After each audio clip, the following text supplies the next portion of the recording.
Assalamualaikum warahmatullahi wabarakatuh. Al-Fatihah ila ruhi sayyidina wa habibina wa syafi'ina Rasulillah sayyidina Muhammad ibn Abdullah sallallahu alaihi wa ala alihi wa ashabihi wa azwajihi wa dhurriyyatihi Allah ya'adil rijatin bil jannah wa yaqawna bi asrarihim wa anwarihim wa ulumihim wa nafahatihim wa barakatihim fid dini wa dunya wal akhirah wa ja'aluna min hizbihim yarzuquna mahabbatahum wa yatawaffana ala millatihim wa yahjurna fi zumratihim bil afiyatin wa salamatin lahumul Fatihah. A'udzu billahi minasy syaithanir rajim. Bismillahir rahim. Alhamdulillahi rabbil alamin arrahmanir rahim maliki yaumiddin. Iyyaka na'budu wa iyyaka nasta'in ihdinas siratal mustaqim. Siratal ladzina an'amta 'alaihim ghairil maghdubi 'alaihim waladdallin. Amin. Bismillahirrahmanirrahim. Nawaitu ta'alluma wa ta'lima wa tadhakkura wa tadhkira wa naf'a wal intifa'a wal ifadata wal istifadata wal hisa ala tamasuki fi kitabillahi wa sunnati rasulillah sallallahu alaihi wasallam wa du'a ila al-huda wa dilalata ala al-ghairi ibtigha'a mardatihi wa qurbihi wa thawabihi wa husnil khatimah ma'al lutfi wal afiyah wa salahil aqibah. Bismillahirrahmanirrahim. Alhamdulillahirabbil alamin. Wa bihi nasta'in ala umuri dunya waddin. Wassalatu wassalamu ala Rasulillah sayyidina wa habibina wa syafi'ina wa maulana Muhammadin sallallahu alaihi wa ala alihi wa sahbihi ajma'in. Amma ba'du. Qala musanniful kitab Hadratus Syekh Said bin Ki Armiyah rahimahullah wa ghafara lahu wa liwalidayhi wa nafa'ana bihi fid dharain. Allahumma aftah qulubana futuhal arifin wa bihikmatika wansur alaina birahmatika ya arhamar rahimin. Ila anqal. Sampai bagian yang akhir, itu halaman 60.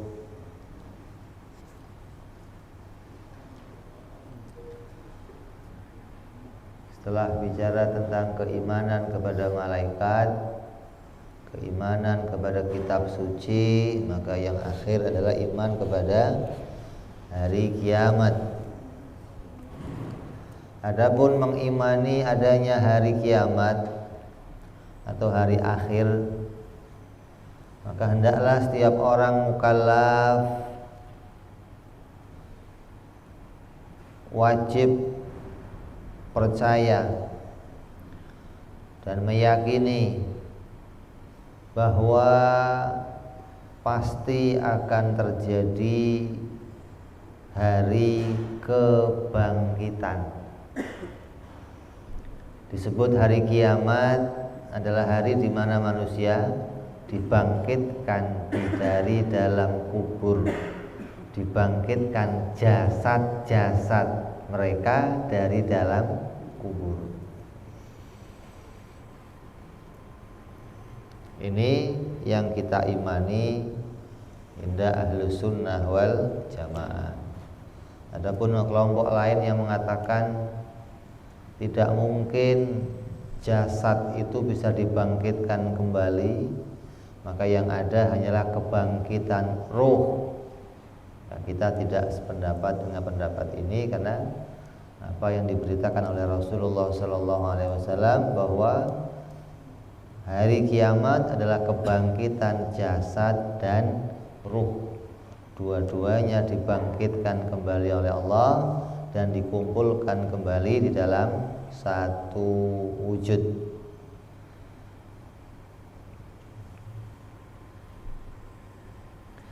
Jadi ini termasuk berita-berita ghaibah namanya. Berita-berita perkara gaib. Artinya akan terjadinya hari kiamat.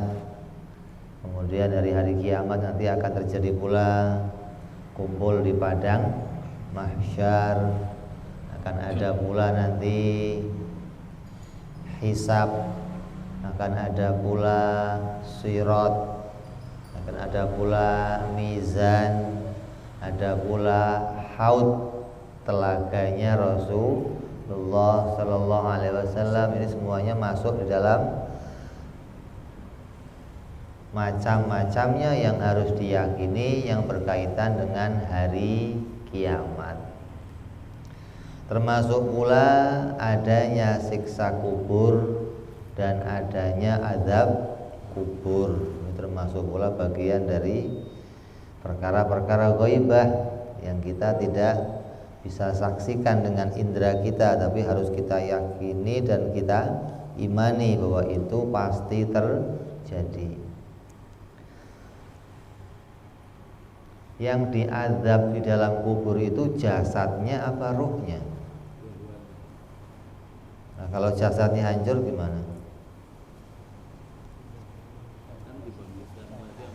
Itu hari kiamat. Hari kiamat. Dikubur. Kalau dikubur itu kemungkinan itu ruhnya. Jadi ada berpendapat yang disiksa adalah ruhnya. Kenapa? Karena jasadnya hancur, karena jasadnya rusak. Bagaimana dengan jasad-jasad yang terbakar, jasad yang tenggelam, jasad yang dimutilasi, jasad yang hilang? Kalau ruhnya mah tetap ada. Terus yang disiksa apanya? Pendapat kita harus meyakini bahwa yang disiksa adalah jasadnya dan ruhnya. Gimana caranya? Ruh dan jasad ketika di dunia, ruh itu dikurung oleh jasad. Ruh itu sebenarnya dia bisa kemana saja. Ruh itu tidak terbatas. Dia bisa bergerak, dia bisa melihat, menyaksikan apa saja ketika tidak dibatasi oleh jasad. Ketika ditugaskan di dalam jasad, maka ruh terbatas, nggak bisa kemana-mana. Untuk melihat harus ngintip pakai mata yang kecil. Untuk mendengar harus pakai kuping bolongan yang kecil. Itu karena terbatas di dalam jasad, terpenjara di dalam jasad. Ruh itu tersiksa. Karena terkurung dalam jasad tersiksa. Dan ketika jasad itu mengalami luka, maka luka yang di jasad itu mengantarkan rasanya kepada ruh. Ruh ikut merasakan sakitnya. Ya, ketika jasad kita kena api, kena apa? Pisau, kena kanker, kena liver, kena apa lagi? Sakit gigi, sakit itu rasanya sampai ke ruh. Ya, Jadi jasad itu yang luka, tapi rasanya diantarkan ke ruh. Nah, setelah kita mati, nanti keadaannya terbalik. Jasad itu dikurung oleh ruh. Ruh itu bebas bisa kemana saja, tapi tetap ruh itu milik jasad. Hingga ruh itu tidak pernah terpisah komunikasinya dengan jasad. Dimanapun jasadnya berada, ruh itu tetap connect dengan jasadnya. Ruh terbebas. Yang tadinya terkurung, dia jadi terbebas. Tapi keadaannya sebaliknya. Ketika ruh itu disiksa oleh Allah, maka rasa sakitnya nyetrum sampai ke jasad. Walaupun jasadnya hancur, walaupun jasadnya tinggal tulang, walaupun jasadnya ketika ruh itu merasakan sakit, maka jasad juga merasakan sakitnya. Jadi kalau kita pikir dengan hukum adat kan, gimana sih? Jasad sudah hancur, itu hukum adat. Tapi dalam hukum setelah kita mati, nanti akan berjalan hukum selain hukum kebiasaan di dunia. Ada aturan yang namanya aturan akhirat, yang keadaannya tidak seperti aturan yang ada di dunia. Jadi ruh yang disiksa, ruh yang mendapatkan rasa sakit, maka jasadnya juga nyetrum gitu. Sama kayak orang ngimpi lah. Orang ngimpi itu yang ngerasain apanya? Ruhnya. Karena jasadnya kelihatannya tergeletak. Tapi yang keringetan ya jasad. Ketika ruh yang ngimpi dikejar-kejar, yang keringetan jasad. Artinya nyetrum namanya. Jadi ruh dan jasad itu dua perkara yang saling connect. Kalau di dunia itu jasad yang mengurung ruh, tapi nanti di akhirat ruh akan mengurung jasad. Artinya kemanapun ruh itu berada, tetap jasadnya akan terkoneksi dengan ruh itu. Walaupun jasadnya hancur di bawah laut, walaupun jasadnya terbakar, walaupun jasadnya ini yang harus kita pahami tentang keadaan di alam barzah, keadaan di alam setelah kita mati, yang keadaannya bukan seperti keadaan di dunia. Jadi hari akhirat, hari kiamat adalah hari dibangkitkannya semua manusia dari tulang-tulang, baik yang tulangnya sudah hancur, yang tulangnya belum hancur, yang sudah nggak ada tulangnya sekalian, yang nggak pakai tulang juga dibangkitin. Siapa yang nggak pakai tulang? Yang nggak pakai tulang, yang keguguran, kan nggak pakai tulang. Nanti dibikinin tulang, dibangkitkan kembali oleh Allah Subhanahu wa taala semuanya. Dan disebut hari kiamat. Kalau disebut hari akhir maknanya apa? Oh, disebut hari akhir maknanya hari di mana setelah itu tidak ada hari lagi. Jadi hari di mana setelah itu tidak ada hari lagi. Artinya akhirnya hari yang terjadi nanti hari Jumat. Maka setelah hari Jumat itu tidak ada lagi yang namanya perputaran siang dan malam.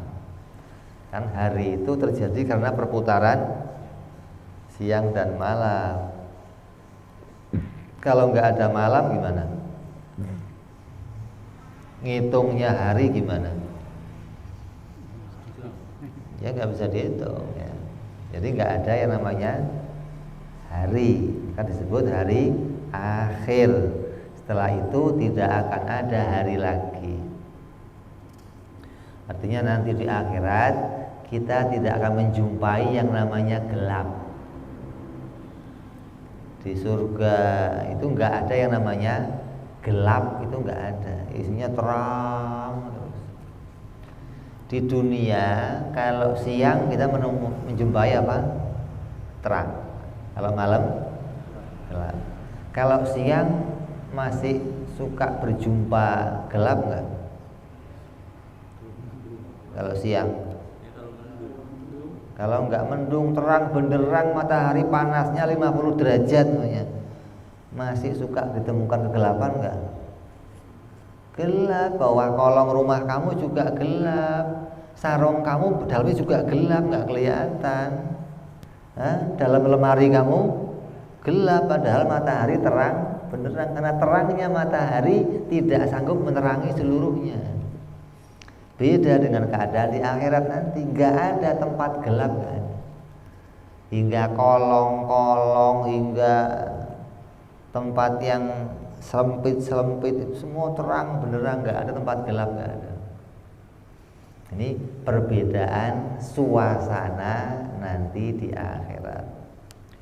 Nah, setelah dibangkitkan manusia, dibangkitkan dalam keadaan bagaimana? Ada yang mengatakan dengan pakaiannya waktu mati, ada yang pakai kafan, ada yang sebagaimana dia mati, ada yang mengatakan bangkit dalam keadaan telanjang semuanya, ada yang mengatakan bangkit dalam keadaan telanjang lalu dipakaikan pakaian akhirat.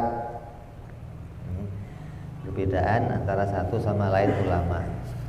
Terus bangkitnya dalam keadaan bagaimana? Ada yang mengatakan dalam keadaan seperti manusia biasa, ada yang mengatakan lagi bangkitnya dalam keadaan sesuai amalnya masing-masing. Ada yang wajahnya seperti babi, badannya manusia. Ada yang wajahnya seperti anjing, badannya manusia. Ada yang wajahnya tengkorak, hilang dagingnya. Ada yang bernanah, ada yang berbagai macam keadaan yang akan terjadi nanti pada hari kiamat. Hingga mereka semua mengatakan, ya Allah, bahkan anjing pada masa itu lebih mulia dari manusia. Ya, betapa hinanya manusia pada masa itu. Maka seorang harus punya keprihatinan tentang bagaimana keadaan yang akan menimpanya nanti pada hari kiamat. Banyak hewan-hewan, gunung-gunung, matahari tidak sanggup menerima syariah yang diberlakukan oleh Allah. Itu karena mereka tidak sanggup menghadapi bagaimana hari kiamat nanti. Mereka nggak sanggup menerima hisab, nggak sanggup menerima perhitungan dari Allah. Apabila mereka punya kesalahan, mereka punya kekurangan, mereka punya, maka Allah akan memberikan azab yang pedih kepada mereka. Kemudian setelah dibangkitkan dengan keadaan amalnya masing-masing, lalu semuanya digiring ke padang mahsyar. Padang mahsyar itu suatu padang yang luas yang menggantikan dunia. Dunia itu dihilangkan, dihancurkan oleh Allah, diganti dengan satu tempat baru namanya padang mahsyar, tempat berkumpulnya manusia. Yang diceritakan padang mahsyar itu lantainya atau tanahnya terbuat dari perak, yang kemudian matahari didekatkan di atas kita. Kalau kita berjalan di atas seng, siang hari kamu naik ke atap rumah kamu yang ada sengnya, terus kamu injek sengnya nggak pakai sendal, panas.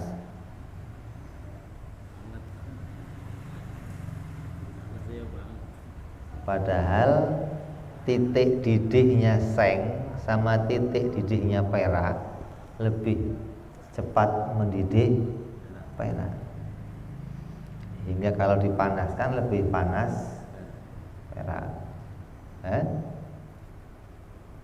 Artinya lebih cepat mendidih perak itu dibandingkan seng. Maka dalam keadaan itu manusia akan dalam keadaan sesuatu yang sangat mengerikan.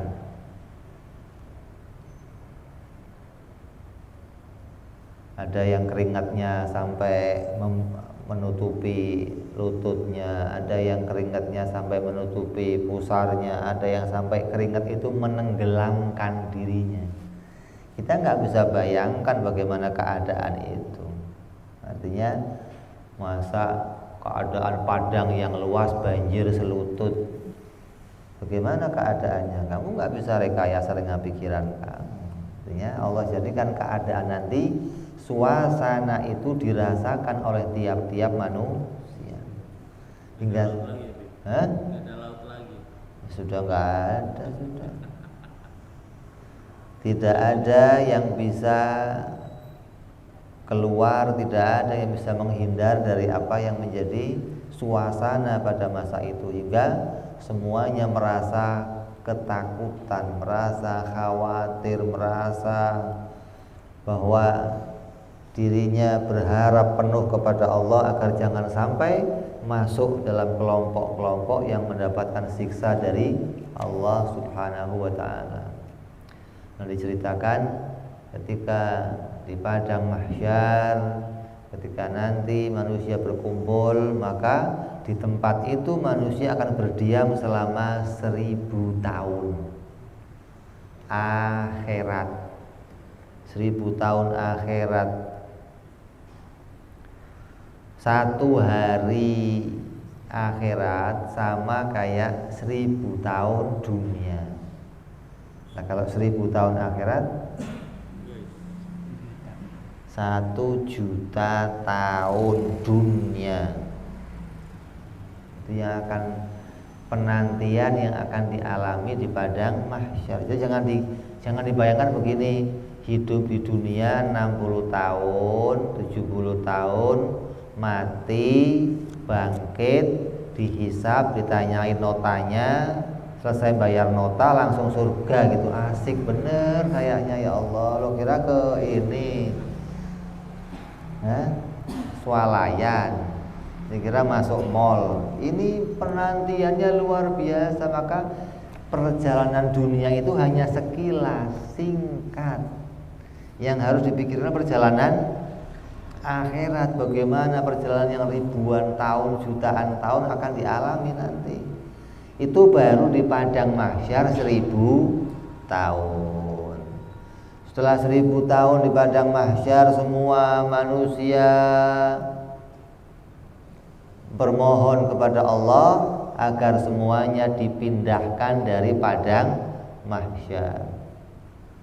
Maka semua nabi pada masa itu menyerahkan segala urusannya kepada Nabi Muhammad sallallahu alaihi wasallam. Ketika seluruh manusia mendatangi para nabi-nabi, maka semua nabi-nabi mengatakan, aku bukan yang bisa mengurus urusan itu. Artinya para nabi sedang melihat bagaimana keadaan masa itu yang begitu dahsyatnya, hingga di dalam sebuah hadisnya Rasulullah SAW diceritakan bagaimana nabi yang satu dengan nabi yang lain saling memberikan tanggung jawab. Ketika Nabi Adam dimintain, ya wahai Nabi Adam, tolonglah kami, mintakanlah kepada Allah agar kami dibebaskan dari padang mahsyar ini, agar dipercepat hari hisab, dipercepat hari perhitungan. Maka Nabi Adam mengatakan, coba datang ke Nabi Nuh. Maka semua manusia datang ke Nabi Nuh. Karena Nabi Nuh diminta, wahai Nabi Nuh, tolonglah kami. Maka Nabi Nuh mengatakan, coba datang ke Nabi Ibrahim. Nabi Ibrahim disamperin lagi, terus dioper lagi, terus dioper. Ini kayak bal-balan aja. Satu nabi ngoper ke nabi yang, kenapa kok dioper? Kenapa kok dioper-oper? Terus kenapa kok ngopernya nabi yang satu ke nabi yang lain? Apa Nabi Adam nggak ngerti kalau yang akan menjadi pintu syafaat nanti Nabi Muhammad Sallallahu Alaihi Wasallam? Tahu nggak Nabi Adam? Tahu. Terus kenapa kok diopernya ke Nabi Nuh? Nggak langsung aja semua manusia, kamu langsung ke Muhammad aja selesai nih masalah kamu. Kok diopernya nggak langsung? Ini harus kita cermati. Banyak ulama mengatakan, oh semua nabi masa itu nggak bisa ngasih syafaat, nggak bisa menolong umat, nggak bisa menolong dirinya sendiri. Bagaimana sih? Mestinya kita bisa pahami hadis tersebut mengingatkan kita bahwa nabi yang satu memuliakan nabi yang lainnya. Nabi Adam memuliakan Nabi Nuh, Nabi Nuh memuliakan Nabi Ibrahim, Nabi Ibrahim memuliakan terus hingga para nabi ditunjukkan oleh Allah mereka semuanya tetap berstatus orang-orang yang mulia. Jangan sampai kita mengurangi derajat kemuliaan mereka. Apa mereka nggak punya syafaat? Punya. Bagaimana Nabi nggak punya syafaat? Jangankan Nabi, ulama saja punya syafaat. Bagaimana seorang Nabi? Maka syafaat yang akan diberikan oleh semua nabi-nabi itu akan bisa disampaikan, akan bisa diberikan setelah pintu syafaat dibuka oleh Nabi Muhammad Sallallahu Alaihi Wasallam. Jadi ketika sampai ke Nabi Isa alaihissalam, apa kata Nabi Isa? Kalau kalian punya barang, terus barangnya kalian simpan di kotak, terus kotaknya kalian kunci. Kalau kalian mau buka kotak itu caranya gimana? Kalau kalian mau ambil barang itu harus cari kuncinya, terus dibuka, maka ambil barang tersebut. Maka syafaat itu dimiliki oleh semua nabi. Kami juga punya syafaat.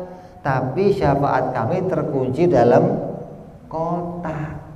Dan kotak itu gak bisa kami buka. Yang bisa buka kotak itu adalah Nabi Muhammad Sallallahu Alaihi Wasallam. Maka datanglah kalian ke Nabi Muhammad, biarlah dia membuka kotak tersebut. Ketika kotak tersebut sudah dibuka, maka semua nabi semuanya bisa memberikan syafaat.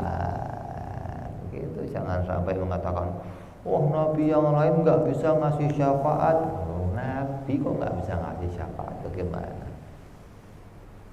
Ya, jadi mau ditunjukkan bahwa Nabi Muhammad Sallallahu Alaihi Wasallam adalah pemimpinnya para nabi, termulianya para nabi, penghulunya para nabi, hingga beliau yang memegang kunci untuk membuka syafaat.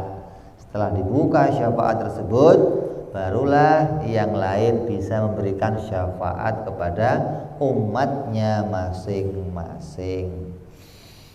Syafaat yang dimiliki Rasulullah, syafaat yang paling agung namanya syafaatul uzma. Kita sering doa, ya Allah mudah-mudahan dapat syafaatul uzma. Syafaat uzma itu nggak usah kamu doa. Cina aja dapat, Ahok juga dapat.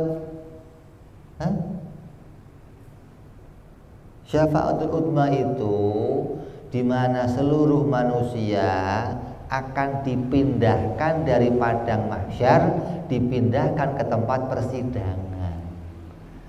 Maka yang memohon pemindahan itu Nabi Muhammad Sallallahu Alaihi Wasallam. Akan disebut itu pertolongan. Yang bisa memindahkan, yang bisa memohon pemindahan itu adalah Nabi kita Muhammad Sallallahu Alaihi Wasallam. Dan ketika manusia semua dipindahkan dari padang mahsyar, maka semua manusia berterima kasih kepada Nabi Muhammad Sallallahu Alaihi Wasallam. Enggak orang muslimnya, enggak orang kafirnya, semua berterima kasih. Dan nama Nabi Muhammad disebut-sebut terus oleh tiap manusia sejak pemindahan dari padang mahsyar. Maka disebutnya nama Nabi Muhammad oleh setiap manusia itu disebut oleh ahlu sunnah namanya maqamal mahmud, kedudukan yang tertinggi. Apa itu? Di mana Nabi Muhammad dipuji oleh seluruh makhluknya Allah di padang mahsyar. Sejak mulai pemindahan dari padang mahsyar, pujian itu terus berjalan sampai kapan? Sampai manusia seluruhnya masuk surga dan seluruhnya masuk neraka. Maka selesailah maqamal mahmud. Ini maqam mahmud menurut ahlu sunnah wal jamaah. Kita kan sering kan kalau habis azan doanya apa? Waqadhul maqamal mahmud alladzi wa'adta. Ya Allah, dan jadikanlah kedudukan yang tinggi kepada Rasulullah sebagai yang Engkau janjikan ya Allah. Beliau dijanjikan oleh Allah akan mendapati maqamal mahmud. Lah maqamal mahmud menurut Mu'tazilah, menurut Wahabi beda dengan kita. Kata Wahabi, maqamal mahmud itu Allah duduk bersanding bersama dengan Rasulullah. Duduk di satu kursi, jejeran maksudnya. Jadi arsy atau singgasana Allah itu lebar, nanti Allah duduk di kursi itu, maka ada sisa kursinya sedikit buat duduk Nabi Muhammad. Nyepit dicepitin di situ maksudnya. Dari mana gambaran ini diambil? Begini gambarannya. Kalau seseorang mendapatkan kemuliaan, umpamanya ada warga Indonesia yang keluar negeri kemudian menjadi pemenang bulu tangkis, dapat medali emas. Ketika dia pulang ke Indonesia, maka di bandara dia akan dijemput, ya, dikawal, dinaikkan di atas bis yang bisnya terbuka atasnya, kemudian dikelilingkan, dibawa ke tempat-tempat di mana masyarakat menyambutnya, dan masyarakat apa? Memuji-muji, mengeluh-elukan, inilah yang membanggakan kita, inilah yang mengibarkan Indonesia, mengharumkan nama Indonesia, dipuji-puji. Nah, bagi kita pemujian itu namanya maqamal mahmud, maqam yang mulia, di mana seluruh masyarakat memuji kepada orang tersebut. Kamu juara catur, dipuji sekampung aja bangganya minta ampun. Kadang pialanya dipajang, saya juara RT itu ya, sekampung muji saya. Ini Nabi Muhammad dipuji oleh seluruh dunia, jinnya, malaikatnya, manusianya, semua memuji Rasulullah. Itu bagi kita. Lah, bagi Wahabi mengatakan bis tadi terus berputar sampai semua rakyat memuji. Setelah dipuji oleh rakyat semuanya, bis itu terakhir parkir kemana?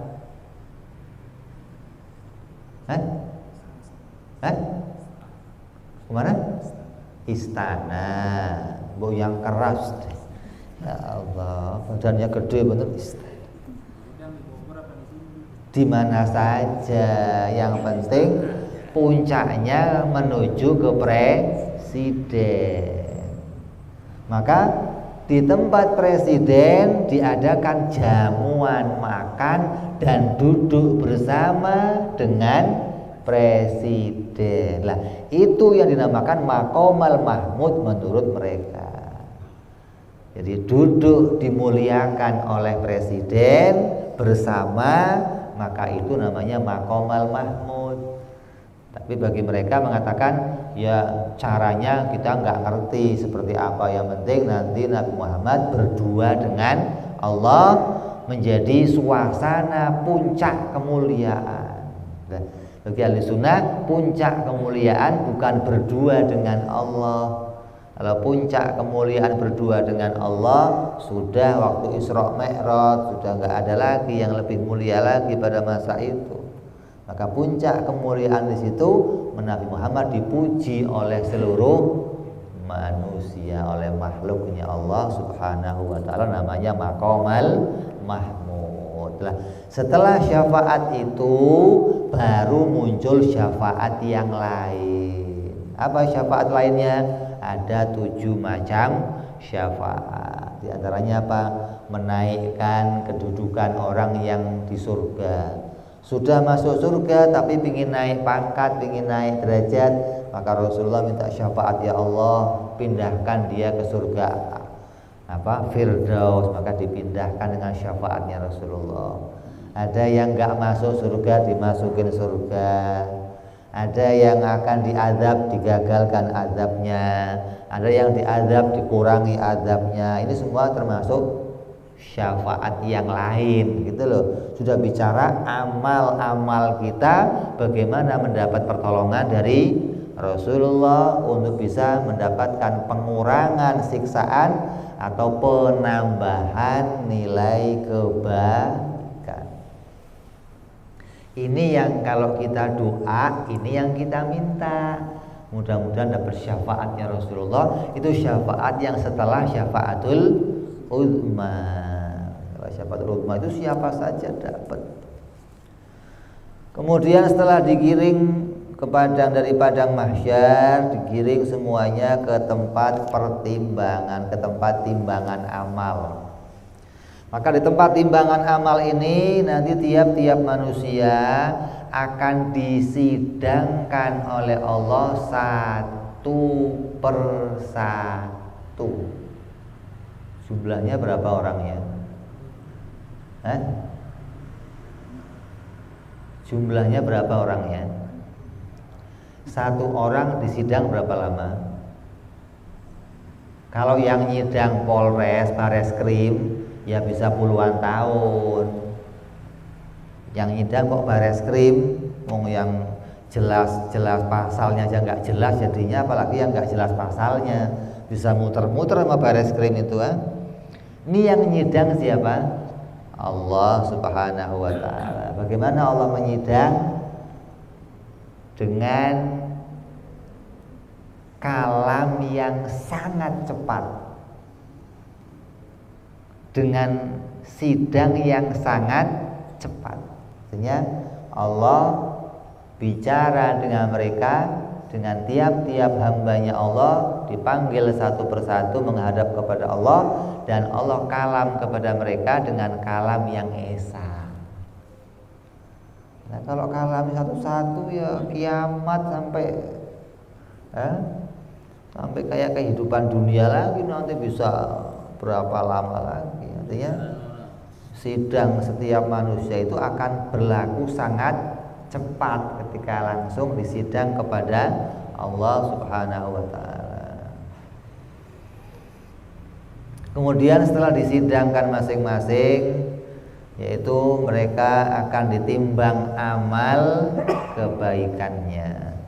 Mana amalnya yang banyak, maka akan dimasukkan surga, dan mana amal jeleknya yang banyak, maka akan dimasukkan neraka. Maka semuanya mengharapkan kepada rahmatnya Allah Subhanahu wa ta'ala. Apabila kita ditimbang, kemudian semua amal kita dihadirkan kepada kita, maka semua amal-amal itu tidak akan ada satupun amal yang tidak kita akui. Semua amalnya jelas. Jam sekian, detik sekian kamu ngelirik ke sono, detik berikutnya ngelirik ke sono.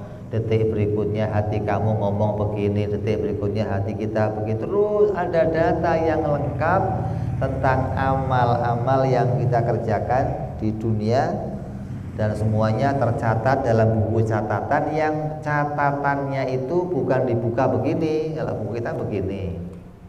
Kalau catatan amal akhirat kayak struk dari mall. Pernah belanja di mall? Struknya kayak apa? Struknya panjang ke bawah. Jadi periksanya begitu. Udah garam apa?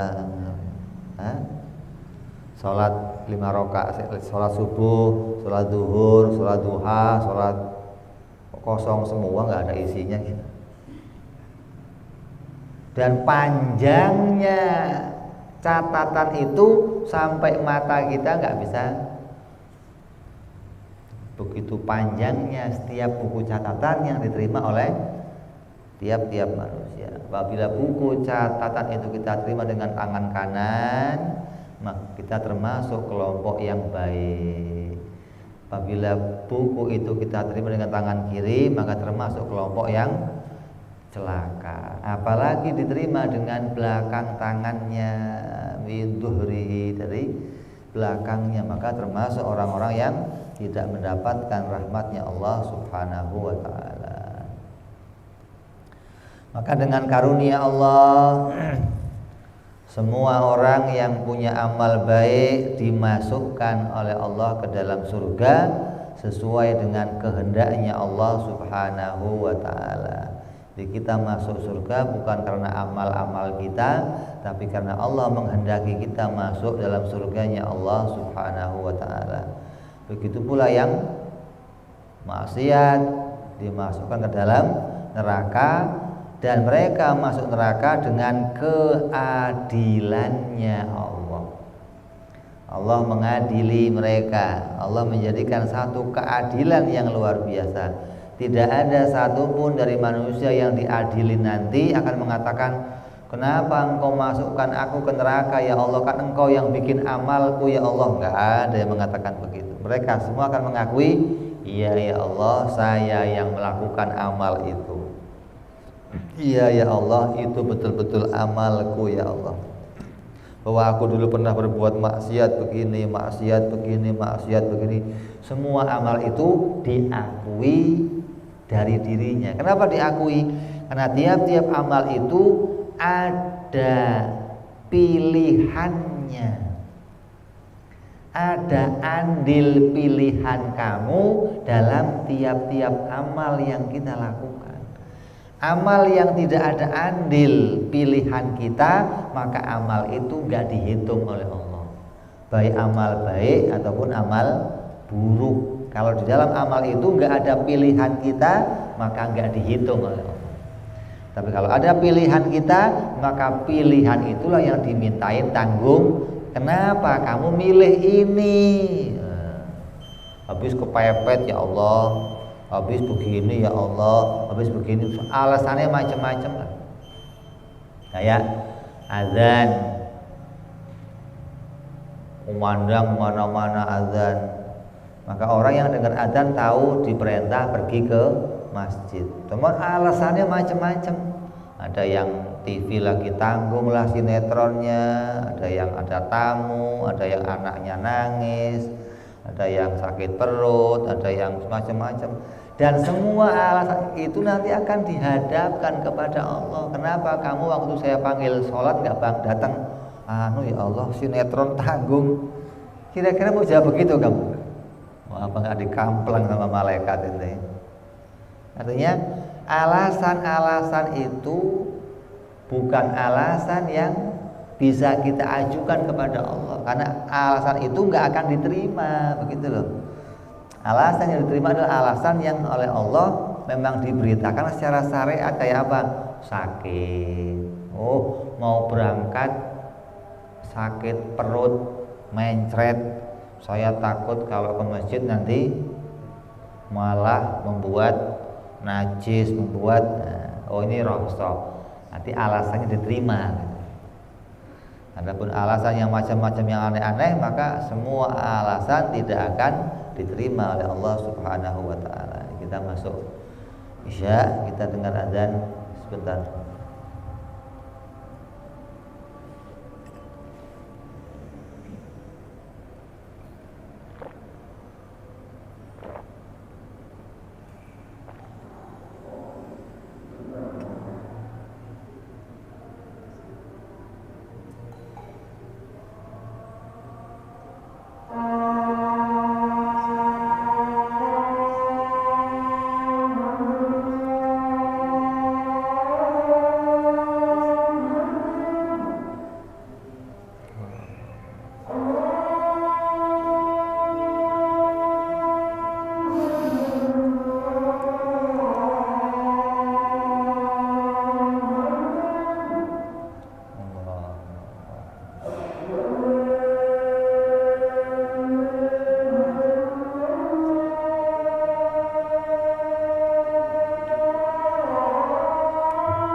أعط سيدنا محمد الوسيلة والفضيلة والشرف ودرجة العناية الرفيعة وبدء المقام المحمود الذي وعدته يا أرحم الراحمين. رب اغفر لي ولوالدي يا رب اغفر لي ولوالدي يا رب اغفر لي ولوالدي يا الله رب اغفر لي ولوالدي يا رب اغفر لي ولوالدي وارحمهما كما ربيانا صغيرا.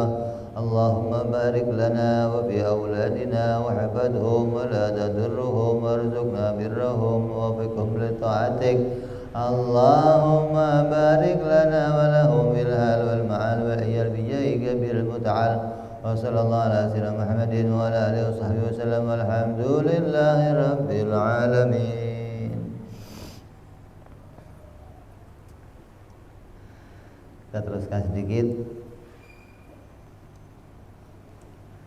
Jadi menyiksa hamba-hamba nanti di akhirat itu adalah keadilan Allah, bukan zalim. Allah Subhanahu wa taala tidak ada sifat zalim pada haknya.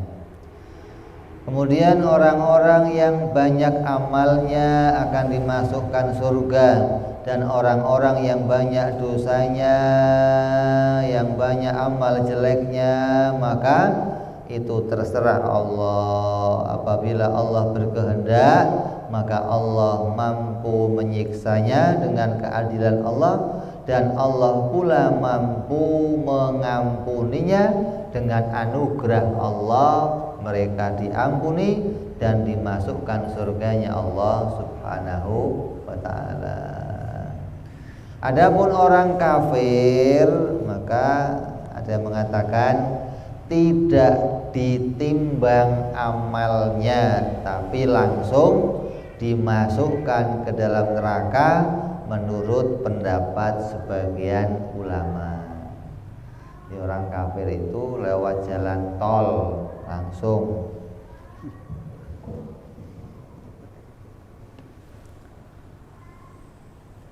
Maka setelah ditimbang amalnya, kemudian barulah melewati jembatan Sirat. Ya. Di padang mahsyar berapa tahun? 1000 tahun. Pindah lagi ke tempat persidangan berapa tahun.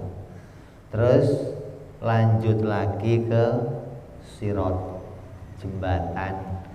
Di Sirat itu pula akan memakan waktu yang lama, karena jembatan itu begitu panjang.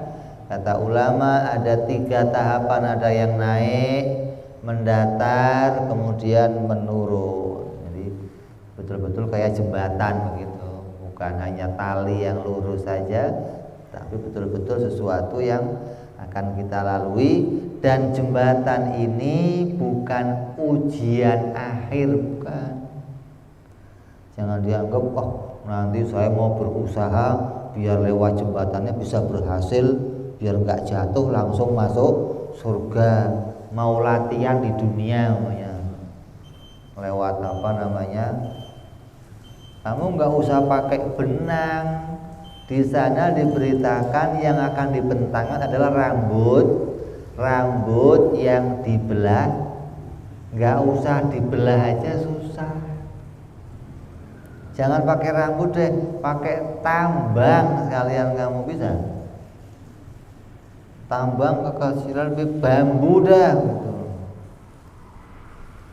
Andai ada orang yang bisa lewat jembatan itu, maka itu anugerah dari Allah.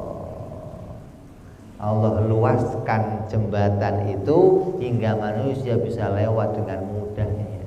Ada yang cepat, secepat kilat, hingga manusia melihatnya sekejap langsung hilang. Ada yang lewatnya secepat burung yang paling cepat terbang. Ada yang kecepatannya seperti kuda yang gesit.